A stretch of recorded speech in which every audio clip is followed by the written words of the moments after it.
Hello viewers, welcome to Kishil creations. అమ్మ వాళ్ళ ఇంట్లో వ్లాగ్ అండి ఇది.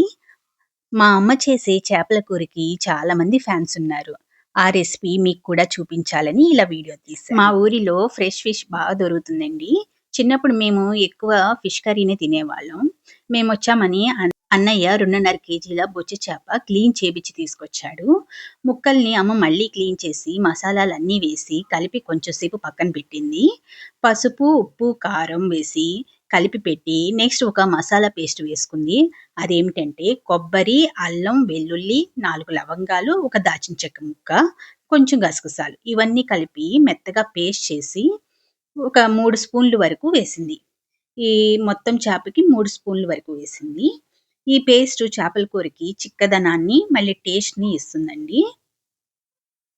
ఇలా ముక్కలకి పట్టించేసి బాగా పక్కన పెట్టేసేయాలి. కడాయిలో నూనె వేసి వేడైన తర్వాత పచ్చిమిర్చి, ఉల్లిపాయలు వేసి బాగా వేగనివ్వాలి. మా చిన్నప్పుడు మా పొలంలో ఉల్లిబందు పెంచేవాళ్ళు. ఉల్లిబందు వేయందే చేపల కూర వండేవాళ్ళు కాదు అప్పుడు ఆ టైంలో. ఉల్లిబందు ఎక్కువ వేసుకుంటే చేప నుండి వచ్చే నీచు స్మెల్ లేకుండా ఉంటుందంట. ఈ టిప్స్ అన్నీ చెప్తూ అమ్మ వంట చేస్తుంది. చేపలు వండేటప్పుడు ఎప్పుడూ ఇలాంటి వెడల్పాంటి కడాయినే తీసుకుంటుంది. అప్పుడు ముక్క విరగకుండా ఉంటుందనేసి. ఈరోజు ఉల్లిబందు లేదనేసి మేము స్కిప్ చేశాము. ఇలా ఉల్లిపాయ ముక్కలు వేగిన తర్వాత మ్యారినేట్ చేసిన చేప ముక్కలను వేసి కొంచెం సేపు వేగనిస్తుంది. అదే మా చెన్నై సైడ్ అయితే పులుసు బాగా మరిగిన తర్వాత అప్పుడు చేప ముక్కలు వేసి ఒక 5 మినిట్స్‌లో దించేస్తారు. బట్ అక్కడ ఫిష్ అలానే వండాలండి. అమ్మ వేసినట్టు తాలింపులో వేసామంటే ముక్క విరిగిపోతుంది. సో, గరిటె పెట్టకుండా ఇలా కడాయిని కుదిపి కుదిపి ముక్కలు అడ్జస్ట్ చేస్తుంది. చింతపండు చూడండి, దీనికి 2.5 కేజీలుకి ఒక లెమన్ సైజ్ అంతనే తీసుకుంది. ఏమ్మా అది సరిపోతుందా అని నాకే డౌట్ వచ్చి అడిగాను.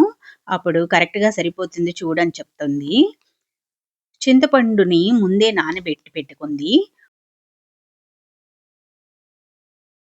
పులుసు ఇప్పుడు పొయ్యొచ్చా అంటే ముక్క ఇంకా కొంచెం వేగాలి అని మళ్ళీ కడాయిని కదుపుతుంది. ఇది ఫ్రెష్ ఫిష్ కాబట్టి అంతసేపు నూనెలో వేగనిస్తుంది. వేగిందని స్మెల్ బట్టి తెలుసుకొని అప్పుడు చింతపండు పులుసుని పిండి ఆ గిన్నెలోనే పోసి తర్వాత కడాయిలో పోసింది. అప్పుడే ఆ గిన్నెలో ఉన్న ఉప్పు, కారం కూడా కలుస్తుందని ఇలానే చేస్తుంది.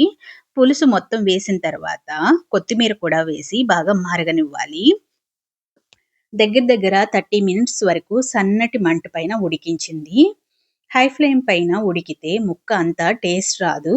లోపలికి బాగా ఊరదు ముక్క అని చెప్తుంది. లో ఫ్లేమ్‌లో అయితే బాగా ముక్క ఊరి టేస్ట్ ఇస్తుంది.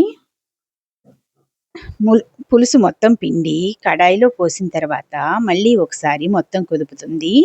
ఫ్రెష్ కొత్తిమీర కట్ చేసి 2 గుప్పెళ్ళు వేసింది. చేపల కూరలో కొత్తిమీర ఎక్కువ వేసినా కూడా బానే ఉంటుందండి. స్లో ఫ్లేమ్‌లో దగ్గర దగ్గర 30 మినిట్స్ వరకు ఇలానే ఉడకనివ్వాలి.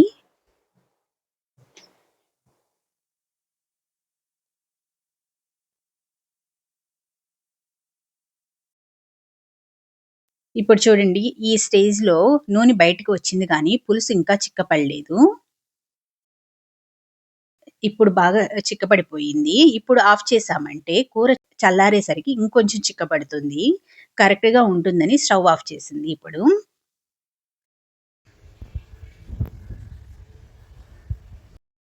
అమ్మ టాబ్లెట్ వేసుకోవాలి, చాలా లేట్ అయిపోయింది కదా అని నువ్వు తిను అని అమ్మకి పెట్టిస్తే అమ్మ అందరికీ ఒక్కొక్క ముద్ద పెడుతుంది. ఇది ఒక మెమరీగా ఉంటుందని ఈ క్లిప్‌ని యాడ్ చేశాను.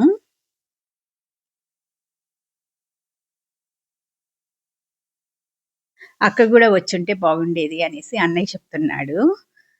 ఇంకా అందరూ కలిసి భోజనం చేశాము. ముక్కలు చాలా సాఫ్ట్‌గా ఉందండి. ఈ మెథడ్‌లో ప్రిపేర్ చేసి చూడండి, తప్పకుండా మీకు నచ్చుతుంది.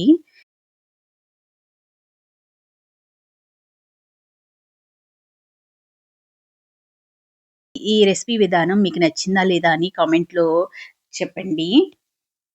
నాకు చాలా యూజ్‌ఫుల్‌గా ఉంటుంది. మీకు గనుక ఈ వీడియో నచ్చితే తప్పకుండా లైక్ చేయండి, షేర్ చేయండి.